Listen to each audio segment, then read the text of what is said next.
Yes. तो China हो गया आज का टॉपिक अपना। इससे पहले हम सत्ता के नए केंद्र जो चैप्टर है उसके अंदर हम यूरोपियन संघ के बारे में बात कर चुके हैं, और उसके बाद में हमने आसियान को लिया, और आज चाइना है।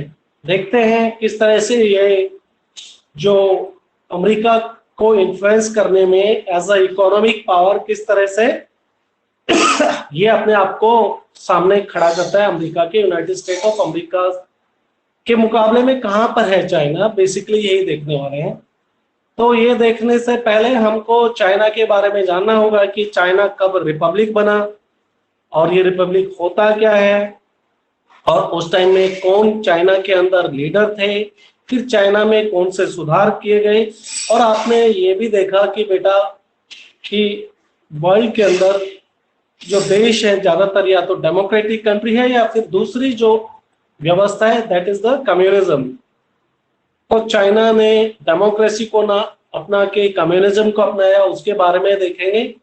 फिर जब चाइना ने अपने आप को पूरे विश्व से अलग थलग रखा था, तो उसका क्या प्रभाव वहां के डेवलपमेंट के ऊपर पड़ा, विकास कहां तक रुका। और फिर उसके बाद में अगर चाइना ने 1972 के बाद में 1972 के बाद में जब अपने द्वार दूसरे देशों के लिए खोल दिए, ओपन मार्केट इकोनॉमी, फिर उसके बाद में चाइना कहां तक पहुंचा, इंडस्ट्रियल डेवलपमेंट कितना हुआ, फैक्ट्री उद्योग के मामले में क्या विकास किया, और खेती के मामले में भी देखेंगे कि कितना विकास किया। और ये विकास क्या वास्तव में जो दिखाई देती है चाइना की, जो अगर इकोनॉमिक जीडीपी की बात करें 9.5 के लगभग आजकल है, ठीक है ना, ऑन एंड अबाउट एवरेज की बात करें तो 9.5 की जीडीपी, ग्रोथ डोमेस्टिक प्रोडक्ट, ये अपने आप में एक अच्छी जीडीपी है।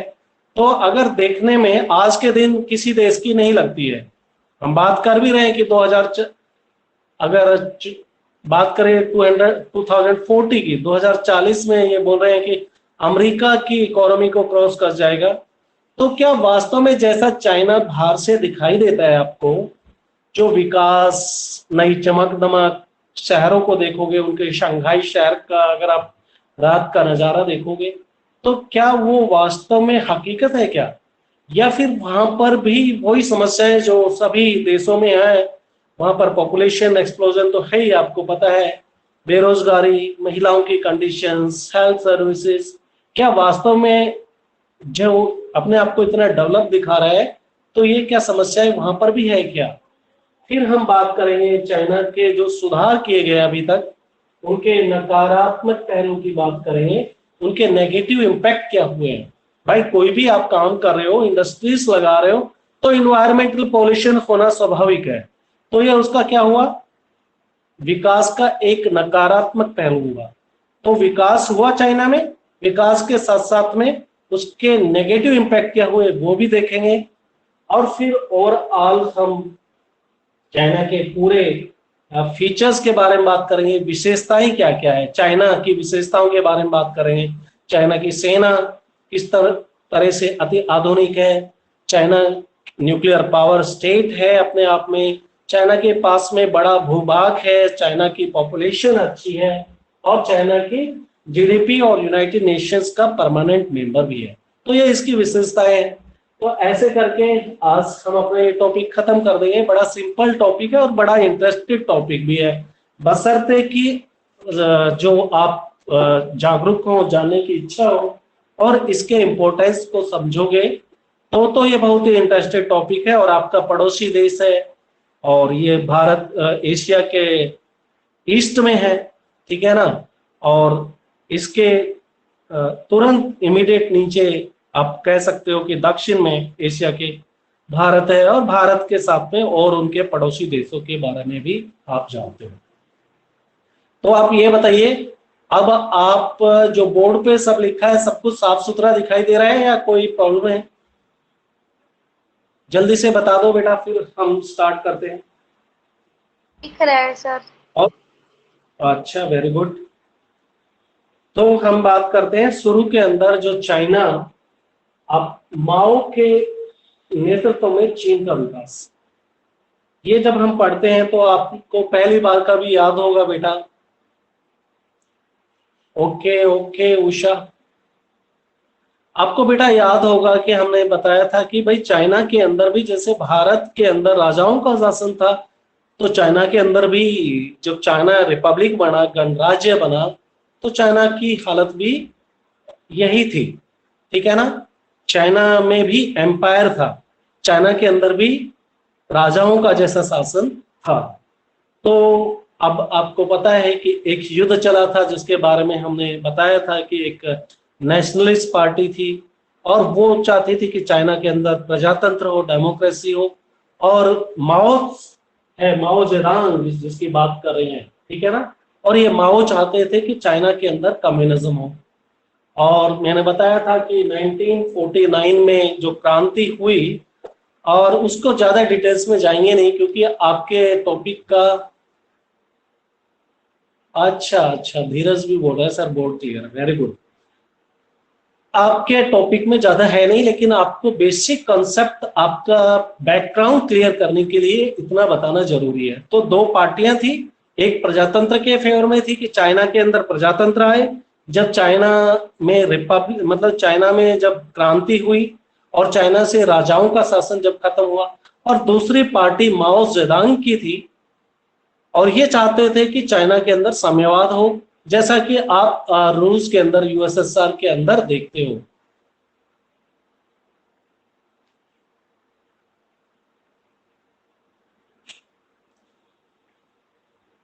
और उषा बेटा, क्वेश्चन क्लियर नहीं हुआ, पोस्ट कम्युनिस्ट कंट्री की किसकी बात कर रहे हो आप, है ना। कोई नहीं, आप आराम से सोच के सही से डाल देना, तब तक हम कर लेते हैं और लास्ट में आपका ले लेते हैं, आप क्या कहना चाहते हो उसको बात कर रहे हैं। तो साम्यवादी क्रांति हुई और चीन के अंदर 1949 के अंदर कम्युनिज्म, साम्यवाद शुरू हो गया और वो गणराज्य बन गया। गणराज्य का मतलब ये है बेटा कि जो सबसे बड़ा जो हेड ऑफ द स्टेट है वो जनता के द्वारा चुन के भेजा जाए, ठीक है ना। तो एक चाइना रिपब्लिक बन गया।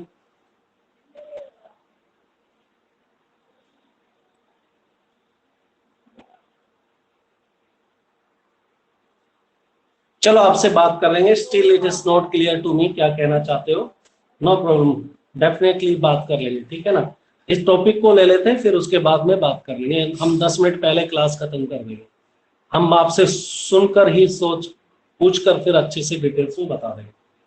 तो अभी आप यहीं पर फोकस कर लो बेटा कि माओ अपने आप को एस्टेब्लिश कर लेते हैं और चाइना एक रिपब्लिक बन जाता है। रिपब्लिक का मतलब है कि गणराज्य, और वहां पर जो सबसे बड़ी पोस्ट है वो भी चुनाव के थ्रू आएगी, ठीक है ना।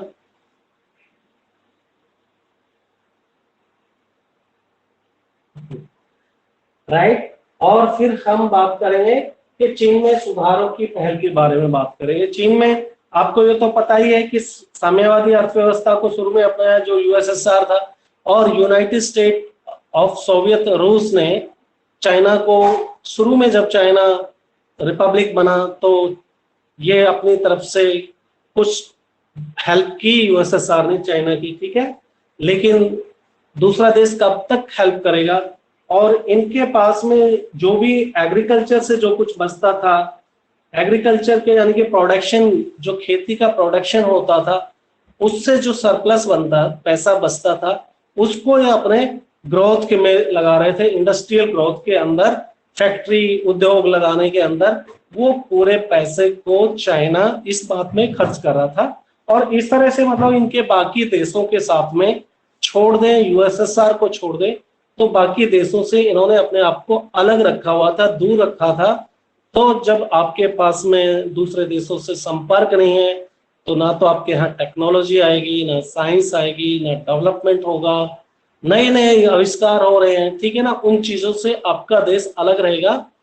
तो जो काम आप जान सकते हो कि मशीनों से जो काम घंटों में हो जाता है, हाथों से वो काम करने में महीने लग जाते हैं।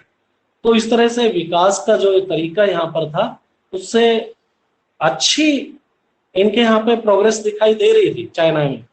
लेकिन एक और बड़ी समस्या थी, वो थी उनकी पॉपुलेशन की, ठीक है ना।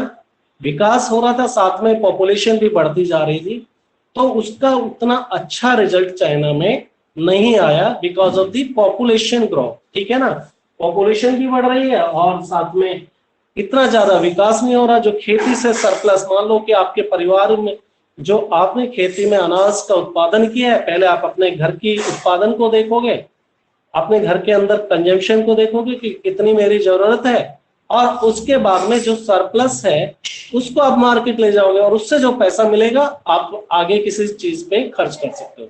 तो चाइना भी ऐसा ही कर रहा था और उससे आपने देखा कि इतने ज्यादा उसको फायदा हुआ नहीं। तो इसने अपने नागरिकों को शिक्षित करने, स्वास्थ्य सुविधाएं प्रदान करने में बाकी जो डेवलप्ड कंट्री है उनसे भी आगे निकला। मतलब इसके कुछ फायदे तो हुए, लेकिन ड्रॉबैक यही था कि जो खेती करने का तरीका था वो परंपरागत था, पुराना तरीका था, कॉन्वेंशनल तरीके से खेती की जा रही थी, तो इतना रिजल्ट ओरिएंटेड नहीं था। अब चाइना के अंदर में चाउ एन लाई आते हैं, ठीक है ना। चाउ एन लाई तो 1973 की बात है, लेकिन 1972 के अंदर ही चाइना ने क्या किया, आखिर ये सारी अपनी गलतियों को महसूस किया, एहसास किया कि आखिर कब तक हम भाई दूसरे देशों से अपने आप देश को अलग रखेंगे। और उनके कहीं दिमाग में, मति में ये बात समझ में आ गई कि हम ज्यादा दिन नहीं रख सकते, और उन्होंने जो है एक 1972 में पहल की और अपना जो पॉलिटिकली बाकी देशों से दूर रखा हुआ था और इकोनॉमिकली दूर रखा था वो खत्म कर दिया। यानी कि अब इन्होंने दूसरे देशों के साथ में अपने संबंध बनाने शुरू कर दिए। अमेरिका पहली बार 1972-73 के अंदर उनके साथ में इनके संबंध बने। तो इस तरह से 1972 और फिर चाउ एन लाई आ जाते हैं। फिर चाउ एन लाई काफी सुधारवादी एक इंसान थे, उन्होंने काफी रिफॉर्म्स लेके आए। वो रिफॉर्म्स कृषि के अंदर भी लेके आए। वो रिफॉर्म्स, देखो किसी भी देश का प्राइमरी रूप से शुरुआत में विकास कृषि के ऊपर डिपेंड रहता है, कभी नहीं भूलना। कोई भी देश हो, कितना भी आज आपको जो डेवलप्ड लग रहा है ना, अगर उनके पास में लैंड है, जमीन है, तो शुरू में वो अपनी कृषि को डेवलप करता है और फिर कृषि से जो उनको जो करेंसी मिलती है उसका अपने दूसरे इंडस्ट्रीज लगाना और एजुकेशन, हेल्थ, उसके ऊपर पैसा खर्च करता है कोई भी देश।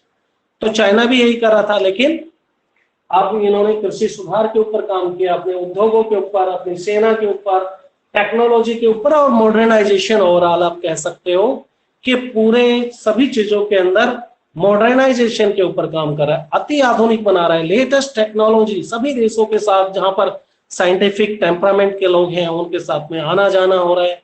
इनके जो साइंटिस्ट है दूसरे देशों के साइंटिस्ट से मिल रहे हैं। तो इस तरह से ये एक कह रहे हो कि इन्होंने अपना जो द्वार जो है, दरवाजे दूसरे देशों के लिए खोल दिए। पधारो हमारे देश वाली, जो राजस्थान का जो है ना स्लोगन कि पधारो हमारे देश, तो इन्होंने बोला कि पधारो चाइना, भाई चाइना आना शुरू करो। तो इस वजह से इनके यहाँ पर कृषि के अंदर भी डेवलपमेंट हुआ, इंडस्ट्रियल डेवलपमेंट हुआ, मिलिट्री इनकी जो है डेवलपमेंट किया, और साइंस एंड टेक्नोलॉजी के अंदर। तो आप सीक्वेंस याद रखिए, 1949 में साम्यवादी क्रांति, 1949 के बाद में फिर इन्होंने अर्थव्यवस्था जो कम्युनिज्म को अडॉप्ट किया, 1972 में इन्होंने पॉलिटिकल और इकोनॉमिक जो एकांतवास है उसको खत्म किया, 1973 में चाउ एन लाई आते हैं और वो उनके उद्योग कृषि के ऊपर ध्यान देते हैं। अब हम आ जाते हैं 1978 में, ठीक है ना। ये बड़ा ही इंपॉर्टेंट टाइम है 1978 का। देखो सीक्वेंस को याद रखोगे ना बेटा, डेट याद करना, कोई भी चीज को याद करना इतना मुश्किल नहीं है। अगर याद करने में पीछे दौड़ोगे, तुम भाग जाओगे, दूर हटोगे, तो आगे तो बहुत लाइफ के अंदर स्ट्रगल है। क्वेश्चन पूछा कि एग्जिट कर जाते हैं, ठीक है ना। एक बार क्वेश्चन पूछा नाम लेकर, चलो बेटा तुम बताओ, XYZ किसी का भी नाम लिया, पता लगा कि अगले 2 सेकंड बाद में उसका नेटवर्क चला गया, तो that is not a good thing. Life में आपको बहुत आगे बढ़ना है और बहुत सारे क्वेश्चंस के जवाब भी देने होंगे, और इसमें क्वेश्चंस के दबाव, बहुत सारी जिम्मेवारियों का दबाव, सब कुछ रहने वाला है। लेकिन पीछे नहीं हटना है, सामना करना है, ठीक है ना। कुछ इनमें से मैं जानता हूं कि सेना में जा रहे हो, तो फिर उसमें वहां पर भी समस्याएं हैं, सब कहीं इतना लाइफ कंफर्टेबल नहीं है जितना आज तुम देख पा रहे हो। आगे समस्याएं हैं, लेकिन वही इंसान सक्सेस है जो स्ट्रगल करके उनसे आगे पार पा जाता है। ठीक है, तो 1978 में आ जाते हैं। अब यहाँ पर देंग शोपेंग आ जाते हैं। अब वो फिर खुले द्वार की नीति को अपनाते हैं, आर्थिक सुधार के ऊपर काम करते हैं। किस तरह से? बेवकूफी नहीं कर रहे हो। कौन सी बेवकूफी नहीं कर रहे, बताइए मेरे को। ये जो शोपेंग है, देंग देंग शोपेंग है, वो कौन सी बेवकूफी नहीं कर रहे? चलो बताओ। वेरी गुड, रसिया वाली बेवकूफी नहीं कर रहे। रसिया ने क्या किया था, सब कुछ एक बार में ही। अपना सोचो कि जैसे सामान पूरा जैसे घर का सामने ले आए और उसकी बोली लगा देना कि कौन खरीदना चाहता है, और जो आपने बोली लगाई वो प्री प्लान के लगाई है। आप मजबूर हैं, सारी सामान आपने बाहर मार्केट में लेके चले गए, तो आपको बिक्री करके ही आना है, चाहे उसके पैसे कुछ भी मिले। तो रसिया ने वो गलती की थी। रसिया ने पूरे अपने जो खेत है उसका प्राइवेटाइजेशन एक साथ कर दिया और सारी सर इंडस्ट्रीज को बिक्री कर दिया। सारे बोलो दोबारा बेटा। बताओ ये। Very good. खुशी क्या नाम है, खुशी याद आ रहा है, 9th क्लास की बच्ची का नाम याद आ रहा है। एनीवे, बात यह है कि चाइना ने जब साम्यवादी से, और चाइना जब जाने लगा ओपन मार्केट की तरफ, कैपिटलिज्म की तरफ, मैं सॉरी मैं बात कर रहा हूँ रसिया की, यूएसएसआर की।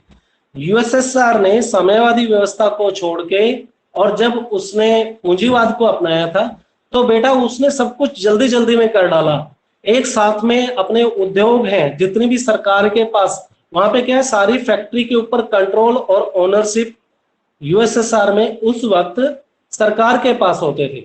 जैसे आज मालिक हमारे देश में कौन है? एक इंडिविजुअल है, टाटा, बिरला, धीरूभाई अंबानी मालिक है। आप भी बन सकते हो कल, ठीक है ना? तो ऐसा सिस्टम अमेरिका में था कि जिसको आप कैपिटलिज्म के पूंजीवाद बोलते हैं। लेकिन यूएसएसआर में क्या था, सब चीजों के ऊपर मालिकाना हक सरकार का था। तो सरकार ने डिसीजन लिया कि हम पूंजीवाद की तरफ जाते हैं, और उन्होंने सब कुछ मतलब सस्ते दामों में बेच डाला, फैक्ट्री को सस्ते दामों में बेच डाला। जो खेती सरकार कर रही थी अपने आप मतलब लोग खेती करते थे, लेकिन पूरा प्रोडक्शन सरकार के पास जाता था, और फिर उससे सारी हेल्थ फैसिलिटीज, एजुकेशन फैसिलिटीज सरकार देती थी। अब उसने क्या किया, खेती को लोगों को दे दिया, तो उसको इतना मतलब क्या कहोगे आप, स्ट्रीमलाइन नहीं किया गया, ढंग से नहीं किया गया। कुछ लोगों ने 50 एकड़ जमीन ले ली, कुछ के पास में फिर वही 2 एकड़ जमीन है। यानी कि उसमें एक शब्द इस्तेमाल किया गया है आपकी हिंदी में कि कुछ मतलब दबंग लोगों ने ज्यादा कब्जा कर लिया खेती के ऊपर। और फिर इससे क्या हुआ, वो दबंग लोग उसमें खेती कर रहे हैं, लेकिन जो आम लोग हैं जिनके पास में कम खेती है, खेती के लिए जमीन नहीं मिली, वो बेचारे जो सरकार के ऊपर निर्भर रहते थे, अब उनका पूरा धंधा ठप हो गया। क्योंकि सरकार से उनको हेल्थ की फैसिलिटी मिलती थी, सरकार से खाना मिलता था, सरकार ने खेती प्राइवेट हाथों में दे दिया।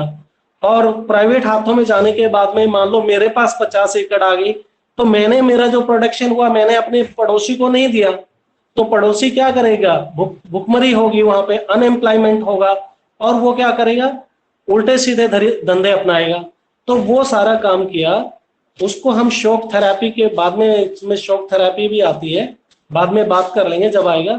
तो चाइना ने ये बेवकूफ, जो यूएसएसआर ने जो बेवकूफी की थी, सब कुछ एक साथ में कर दिया। चाइना ने धीरे धीरे किया, अभी आपको समझ में आएगा कैसे किया। कैसे 1978 में ये सुधारों की तरफ ध्यान दिया, ओपन मार्केट। 1982 में खेती को प्राइवेटाइज किया, 1982 में खेती को प्राइवेटाइज किया, खेती को पहले किया। फिर 1982 के बाद में, इसके लगभग 12 साल बाद में या इससे ज्यादा साल के बाद में, फिर खेती के बाद में इंडस्ट्रीज को प्राइवेट किया। तो एक साथ नहीं किया।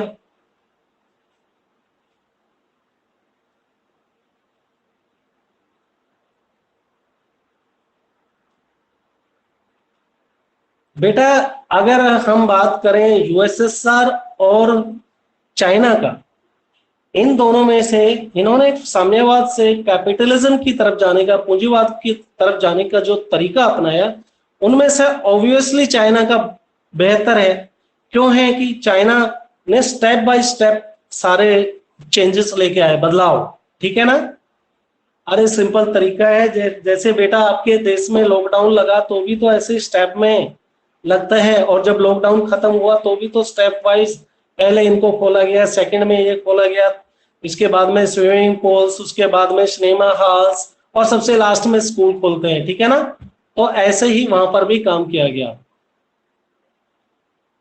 चाइना में कम्युनिज्म, अरे मेरे बच्चों अगर अभी भी नहीं समझे हो तो फिर कब समझोगे तुम।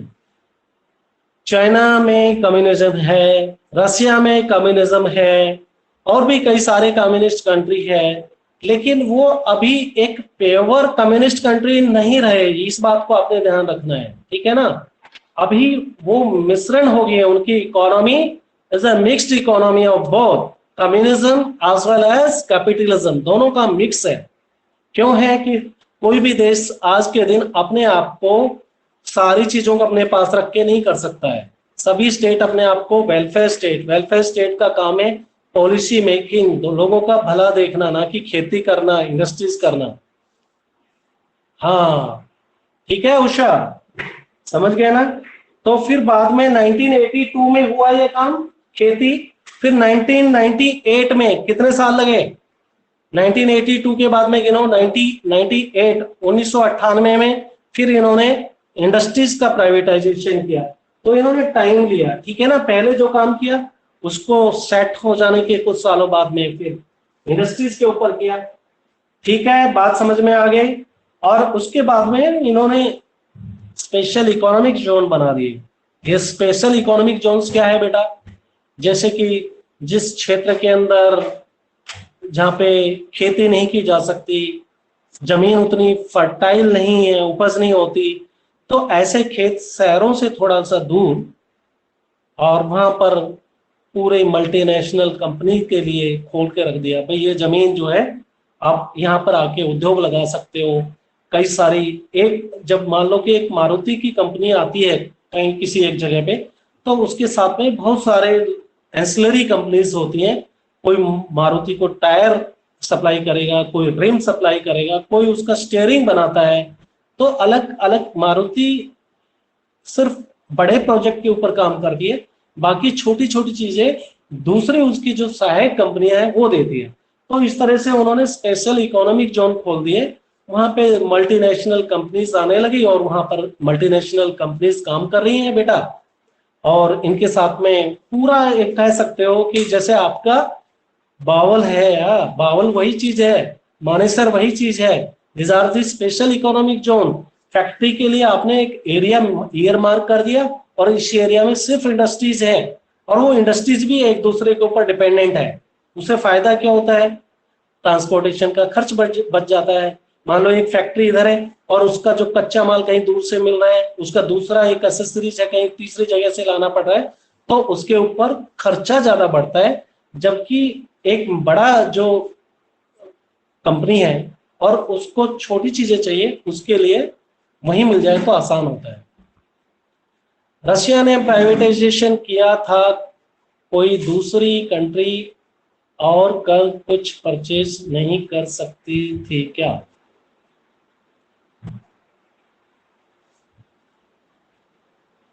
बेटा ये एक्चुअल जो आप देख रहे हो ना, जो मल्टीनेशनल्स कंपनी का आना जाना, हाँ मैं भी, मेरे को भी थोड़ा सा डाउट हो रहा है, लेकिन थोड़ा बहुत मैं समझ गया क्या कहना चाहती है, कि दूसरे देश उन चीजों को नहीं खरीद सकता था क्या। देखो आपको एक बात हम इंडिया के ही से समझा सकते हैं, आपको इंडिया के पॉइंट ऑफ व्यू को समझोगे तो, जब भारत के अंदर 1991 में मल्टीनेशनल कंपनीज ने आना शुरू किया, तो यहां पर बहुत विरोध हुआ। क्यों, क्या कह के विरोध हुआ बताओ, क्या कहते थे लोग,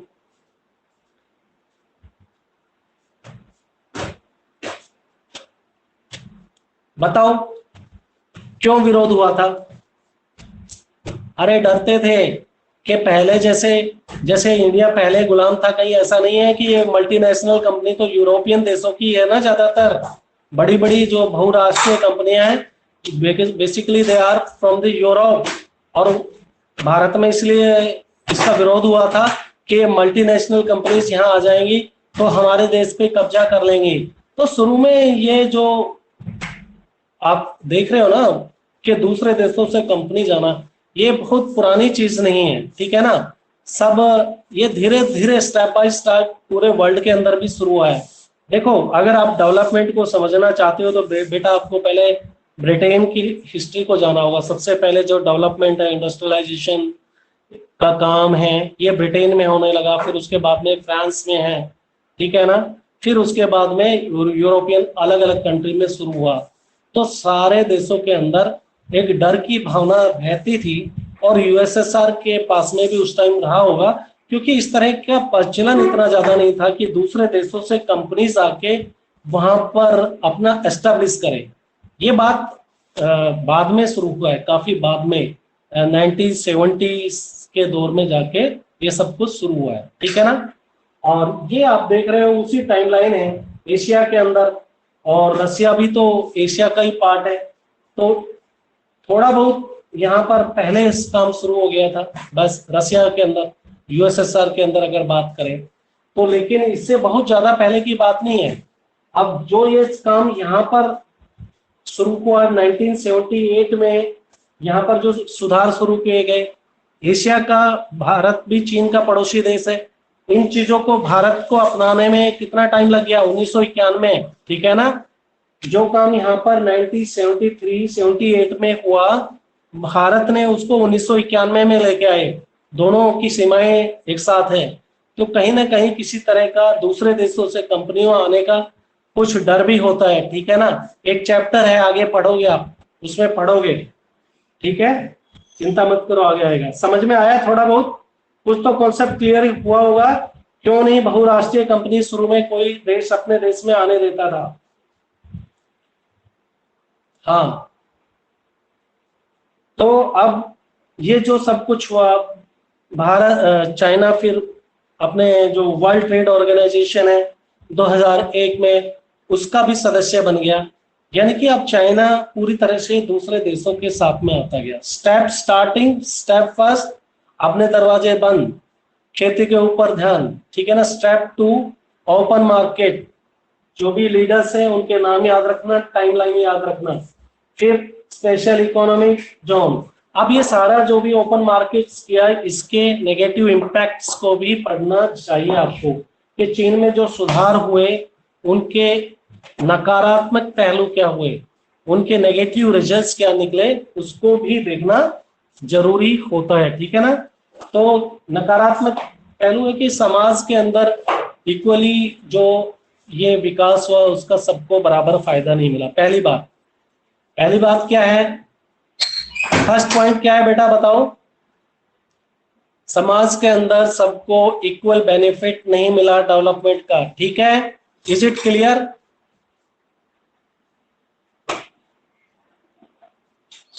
अरे क्लियर हो गया?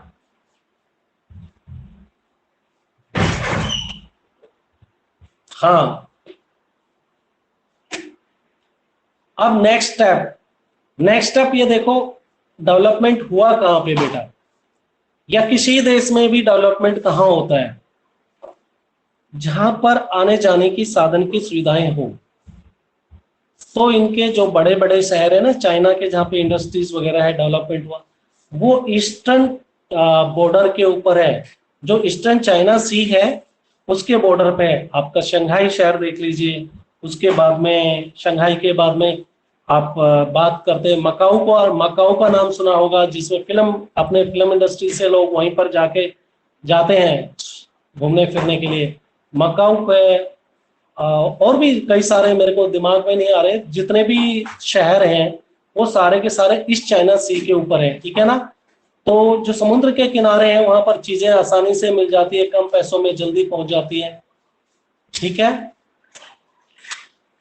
दिलीप कुमार मर गए सर। कशिश क्या हो गया? तुम बहुत दुखी नजर आ रहे हो, दिलीप कुमार की डेथ हो गई थी। क्या हो गया, एज हो गया था, परेशान थे वो बेचारे। ठीक है, बहुत दिनों से व्हील चेयर के ऊपर लाइफ बिता रहे थे। खैर छोड़िए, तो बेरोजगारी बढ़ गई। ठीक है बेटा, एक तो इक्वल सबको बेनिफिट नहीं मिला, दूसरा अनएम्प्लॉयमेंट की समस्या बढ़ी हुई थी। और ये सभी देशों में है, महिलाओं की हालत सब कहीं पर खराब रहती है, तो फीमेल्स को उतना बेनिफिट नहीं मिला। जो फीमेल्स है, अब आपस में मैसेज वगैरह करना छोड़ दीजिए, ठीक है ना, इन चीजों को लेकर।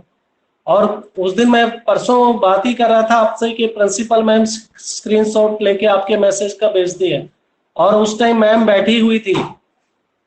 तो ऐसा मत किया करो, आपस में कभी बातें मत करो, मत डालो ये सब मौजीज। तो महिलाओं को रोजगार के अवसर नहीं मिले, विकास की गतिविधियों में पर्यावरण को काफी नुकसान पहुंचा। अब ये तो है ही, जहां डेवलपमेंट होगा तो इन्वायरमेंट को नुकसान, और फिर करप्शन हुआ, और फिर जो शहर और गरीबों के बीच में विकास सब कहीं है, पूरे देश में सभी वर्ल्ड के कंट्री में शहर उतना डेवलपमेंट नहीं कर पाते हैं जितना कि, सॉरी, गांव उतना डेवलपमेंट नहीं कर पाते हैं जितना शहरों में डेवलपमेंट होता है। तो ये सब तो हो गया।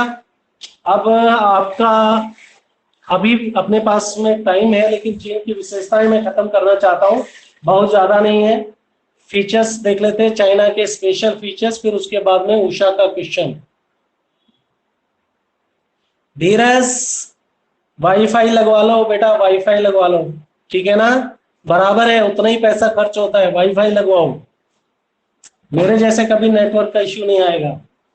तो चीन की विशेषताओं में बात करेंगे, चीन की खासियत क्या है? खासियत सबसे बड़ी है चीन की population. Okay, okay Usha, definitely बता देंगे शॉक थेरेपी क्या है। तो चाइना की जो पॉपुलेशन, सबसे बड़ी बात है कि चाइना की पॉपुलेशन अपने आप में उनके लिए एक, मतलब आप अपनी पॉपुलेशन को कैसे कन्वर्ट कर पाते हो, वही पॉपुलेशन किसी देश की उस देश के लिए समस्या बन जाती है, और वही पॉपुलेशन किसी देश के लिए उसकी एसेट बन जाती है। तो ये डिपेंड करता है वहां के नागरिकों को आप कितना हाथ में स्किल्स देते हो। तो चाइना ने इसका बखूबी फायदा उठाया, अपनी पॉपुलेशन को एजुकेटेड किया, स्किल्स दिया। दूसरी बात आ जाती है, अरे ये कौन कौन है जो मैदान से, युद्ध के मैदान से भाग गए? 4 बच्चे तो भाग चुके हैं अभी तक, ये हालत है इनकी, 3। दूसरा चाइना की विशेषता है कि वहां पे यूएनओ का ये परमानेंट मेंबर है और इसके पास वीटो पावर है, तो वीटो पावर को बहुत बार इस्तेमाल करता है। भारत के अगेंस्ट में तो ज्यादातर करता है, पाकिस्तान के फेवर में करता है। तीसरा है कि अगर चीन अगर इसी गति से प्रोग्रेस करता रहा तो 2040 तक तो ये अमेरिका को पीछे छोड़ जाएगा।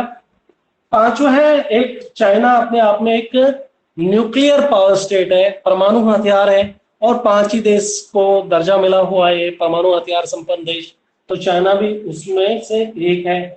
और America first number, second number पे आपका यूरोपियन संघ, और थर्ड नंबर पे चाइना। चाइना के पास में बड़ी सेना है, अति आधुनिक सेना है, इसमें कोई दो राय नहीं है, ठीक है ना। तो ये सारे के सारे फीचर्स हैं। यूएनओ का मेंबर है, पॉपुलेशन अच्छी है, तो पॉपुलेशन अच्छी होने का फायदा क्या है वो आपने बताना है। 2040 में इकोनॉमी को सरपास कर जाएगा यूएसएसआर। चाइना किसकी इकोनॉमी को सरपास करेगा? यूएसए की को। न्यूक्लियर पावर स्टेट है, बड़ी सेना है, तीसरी बड़ी सेना है, जीडीपी 9.5% के लगभग है, ठीक है ना। तो ये तो आप चाइना को कर पाए हो। इसके बाद में भारत और चाइना के रिलेशंस को कल देखेंगे, उसके बारे में तो बहुत लंबी बात होनी है। अब शॉक थेरेपी के बारे में पूछ रही है, ये बात कर रही है उषा, बोल रही है कि सर शॉक थेरेपी के बारे में बता दिए। शॉक थेरेपी बेसिकली वो सभी यूएसएसआर से अलग हुए टुकड़े की बात करते हैं, जो हमने बात करते हैं ना कई बार कि यूएसएसआर से 14 देश अलग हुए, और फिर उन्होंने क्या किया, ये पहले से कम्युनिज्म को अडॉप्ट करके रखा था इन्होंने। अब जब अलग हुए तो ये जाके गोद में बैठ गए अमेरिका के। तो अमेरिका में बैठने का जो तरीका है, इसके कॉन्सिक्वेंसेस के बारे में भी बात कर रहे हैं, नथिंग टू वरी बेटा। अब यहां से शॉक थेरेपी का मतलब आप एक आइडियोलॉजी को छोड़कर दूसरी आइडियोलॉजी की तरफ जा रहे हैं, ठीक है ना। आप पहले से कम्युनिस्ट, ये सारे के सारे कम्युनिस्ट कंट्री थे, अब इन्होंने ये डिसाइड किया कि हम जो है अभी कैपिटलिस्ट इकोनॉमी को अपनाएंगे। तो एकदम जो चेंज किया उसमें यूनाइटेड स्टेट ऑफ अमेरिका की तरफ से भी इनकी मदद की गई। लेकिन जो चाइना ने जो जिस तरह का यूएसएसआर ने जो चेंजेस अपने अंदर एकदम लेके आए, तो बाकी जो देश है उन्होंने भी उसी पॉलिसी को अपनाया जो यूएसएसआर का रसिया ने अपनाया।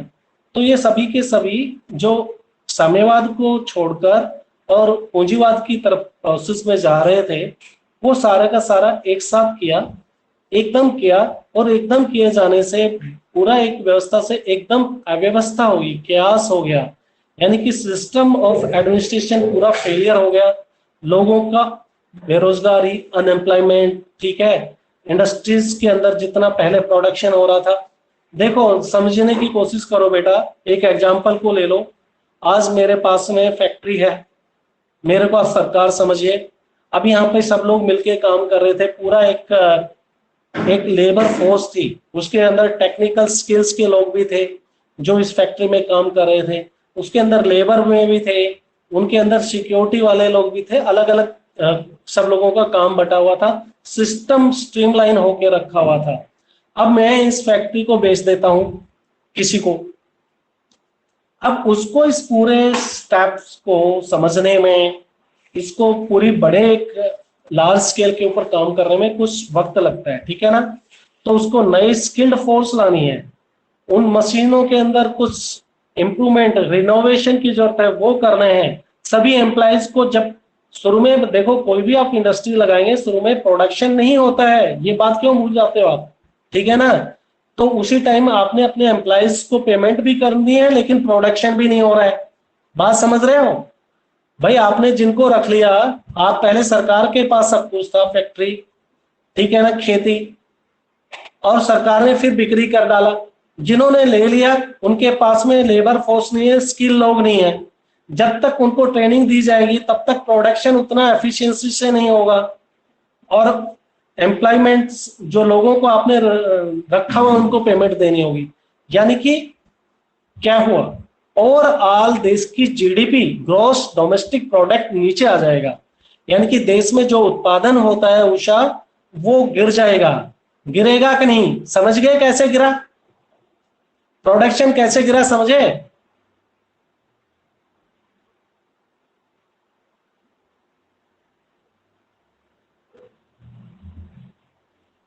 हाँ,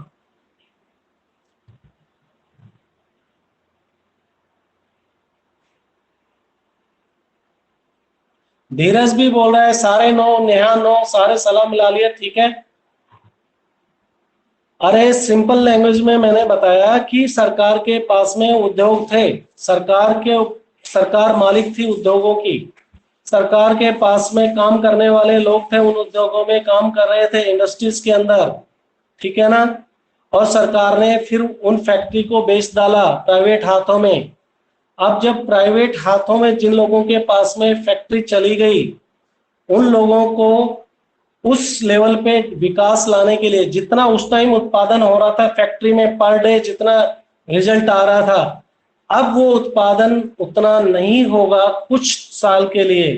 क्यों नहीं होगा, क्योंकि जो सरकार का काम स्ट्रीमलाइन हो चुका था, कई सालों से सरकार इस पे काम कर रही थी, अब प्राइवेट हाथों में अब गया है, तो उसको, उनके पास में स्किल वर्कर्स नहीं है, लेबर्स नहीं है, एम्प्लॉयमेंट फोर्स नहीं है। और जो लोग जैसे भी रखे हैं, आपकी फैक्ट्री में, उद्योग में पैसा, मतलब पैदावार नहीं हो रही, लेकिन आपको उनको सैलरी तो देनी है।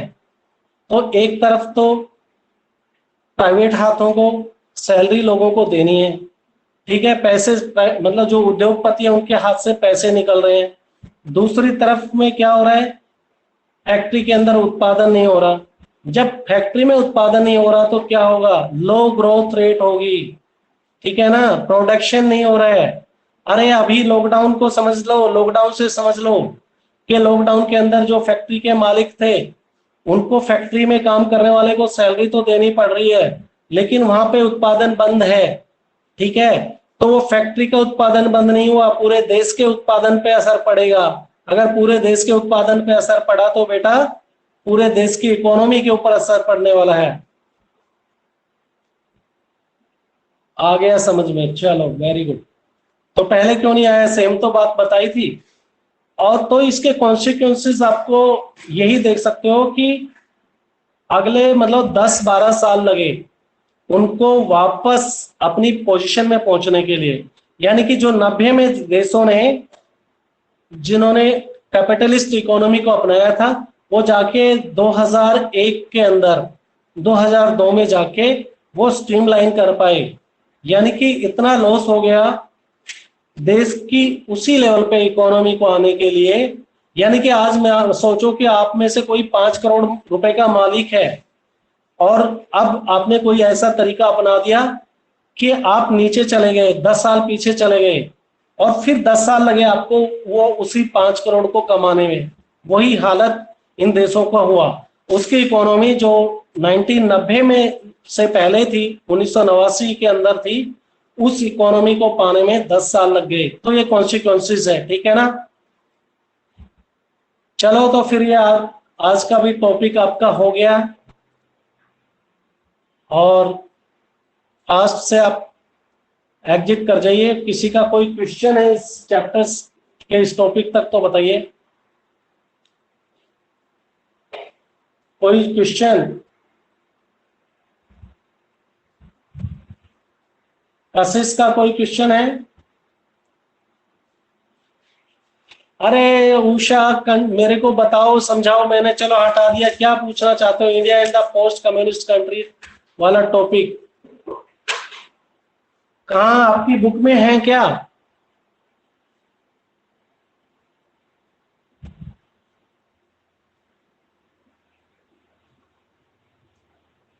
Page number 27। मैंने बुक तो देखा नहीं, चलो मैं बुक देखता हूँ। 1 मिनट तुम बने रहो, देख लेते हैं।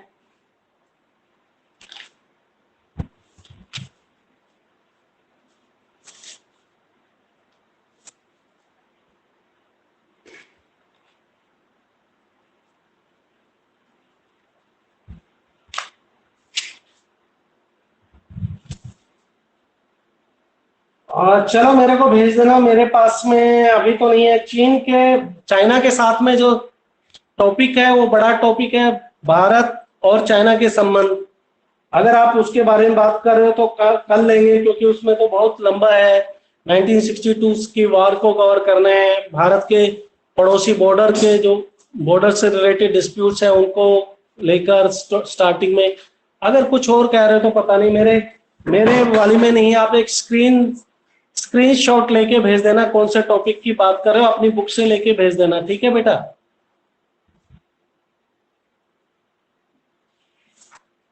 कोई नहीं, आप लेके भेज देना पेज नंबर। आप स्क्रीनशॉट ले लेना उस टॉपिक का, किसकी बात कर रहे हो, और कल डिस्कस कर लेंगे, ठीक है।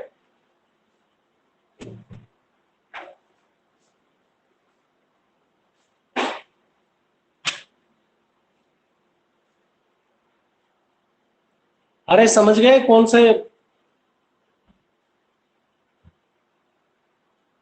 हिंदी वाले बता दो। अगर हिंदी वाली बुक में, हिंदी वाली में बताओगे, किसी के पास, सब लोगों के पास बुक होगी कि उषा कौन से पेज की बात कर रही है? हिंदी वाले में बताओ बेटा।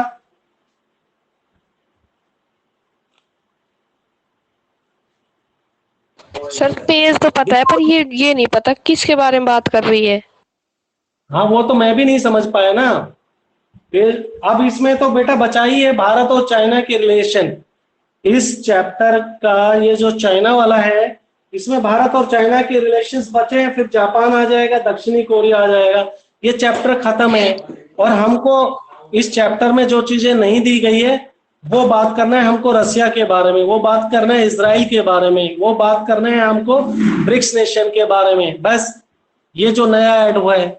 बाकी India and the post communist country नाम से, या तो इससे पहले वाले किसी उसमें होगा फर्स्ट चैप्टर में, तो उसको मैं देख लूंगा, तुम्हारे साथ में आ जाएंगे, उसको डिस्कस कर लेंगे। चैप्टर 2 तो यही है बेटा, चैप्टर 2 तो हेजमोनी ऑफ यूएसए वो निकल चुका है। यूनाइटेड स्टेट ऑफ अमेरिका के वर्चस्व का चैप्टर 2 था, वो आपके टॉपिक से नहीं है। अगर उस चैप्टर में है तो आप मेरे को बताइए।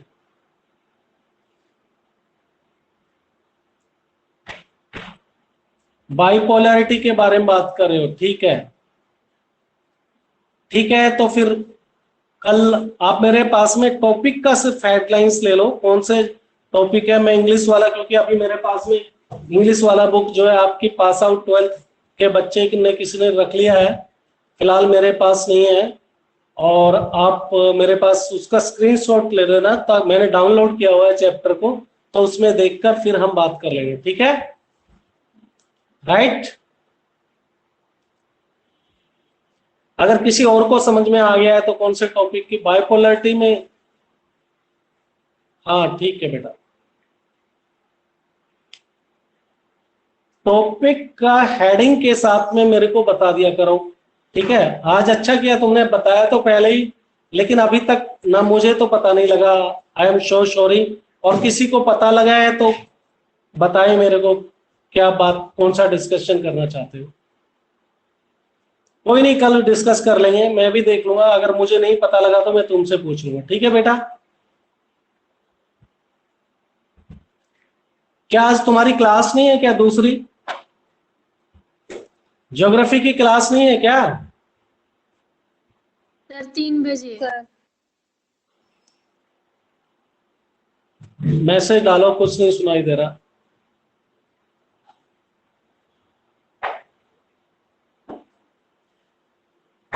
अगर तुम मेरे साथ रुकना चाहते हो तो मैं और आपको जो सीबीएसई की तरफ से गाइडलाइंस आई है वो मैं बता देता हूँ, ठीक है।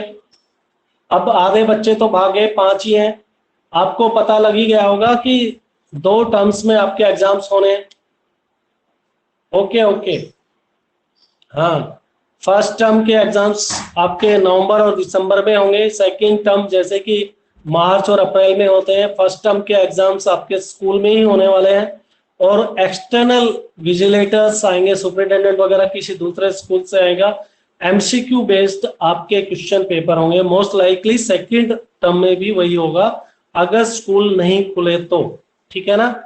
और काफी इंपॉर्टेंस है इस बार, जो क्वेश्चन पेपर है फर्स्ट टर्म का भी सीबीएसई की तरफ से ही आएगा, और सेकंड टर्म का तो आना ही है।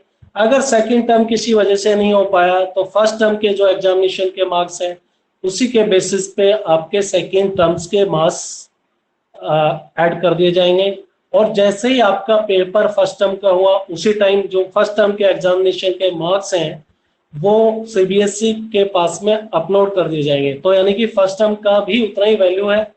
तो अभी मैं ये करने वाला हूँ, कुछ बच्चों ने बीच में एग्जाम्स उनका किसी वजह से स्किप हो गया था, नहीं दे पाए, कोई भी कारण हो, तो जो अभी एग्जाम होगा उसमें हम जिनका पहले छूट गया था, इस एग्जाम के बेसिस के ऊपर उनके मार्क्स चढ़ा देंगे, क्योंकि पता नहीं लगता है कौन किस क्या सिचुएशन होने वाली है और कौन से मार्क्स आपके काम आ जाएं, ठीक है। और साथ साथ में अपना जो प्रैक्टिकल्स है, आपकी प्रोजेक्ट फाइल, उसके बारे में मैं एक दिन ब्रीफ कर दूंगा। सारे जब बच्चे होंगे तो प्रैक्टिकल्स के ऊपर आप काम करना शुरू कर दो। प्रोजेक्ट फाइल नॉर्मली होता क्या है, जो समर वेकेशंस होती है उसी में प्रोजेक्ट फाइल बना ली जाती है, लेकिन क्योंकि समर वेकेशंस पूरी पड़ी नहीं और हमारा भी बहुत ज़्यादा कम्युनिकेशन रहा नहीं इस पीरियड में, और तो इस वजह से आपकी प्रोजेक्ट फाइल वाला शायद किसी भी टीचर ने नहीं बनाया होगा, लेकिन इसके ऊपर हम जल्दी काम कर लेंगे। तो आपके ऊपर जब एग्जाम्स का टाइम होगा तो ये सरदर्द नहीं रहेगा कि प्रोजेक्ट फाइल नहीं बनी है, ठीक है ना। तो अभी से अपना प्रोजेक्ट फाइल खरीद लीजिए, मैं एक दिन आपके पास में सैंपल दे दूंगा, और कितने पेजेस आइडियली होने चाहिए, किस तरह की बनानी है, वो सारी इंस्ट्रक्शंस दे देंगे, और उनके साथ में आप काम करते रहो। रोजाना एक भी टॉपिक को लिखोगे तो आपके जल्दी कंप्लीट हो जाएंगे, इतना भार नहीं होगा, और आराम से लिखोगे तो अच्छे मार्क्स भी आएंगे, ठीक है ना। और कुछ किसी का कहना? निहारिका, तुम बहुत दिनों बाद में दिखाई दियो, गुड, आ तो गए कम से कम। और किसी की तरफ से कोई किसी तरह का डाउट? ये सारे नए बच्चे हैं जो काफी दिनों से, हीना को छोड़ के बाकी तो सब, निहारिका भी थी नहीं, नेहा सर भी मैं थी ज्वाइन नहीं। करती हूँ डेली। अरे हीना को छोड़ के मैंने कहा है बेटा, हीना को छोड़ के। निहारिका ने अभी ज्वाइन किया है, नेहा ने अभी ज्वाइन किया है, रितु कभी आती ही थी कभी नहीं आती, पंचुअलिटी नहीं है। तो ये सारी चीजें देखी जा रही है। अगर if you are not punctual तो it may affect on your result, ठीक है ना। आप देखो क्लास में ही नहीं आ रहे हो तो कैसे आपके रिजल्ट में हम कहाँ से मार्क्स चढ़ा दें? कोई तो चीज आपकी पॉजिटिव लगे। एनी हाउ, अभी आप विराम देते हैं, यहीं पर ही खत्म करते हैं, ताकि मेरे पास में भी कुछ छोटा मोटा काम है वो मैं कर लेता हूँ।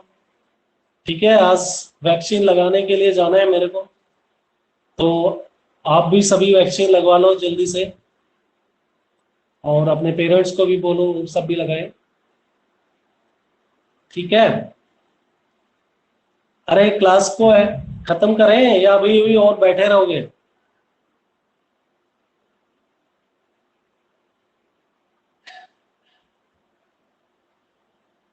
कुछ तुम्हारी तरफ से है तो बताओ।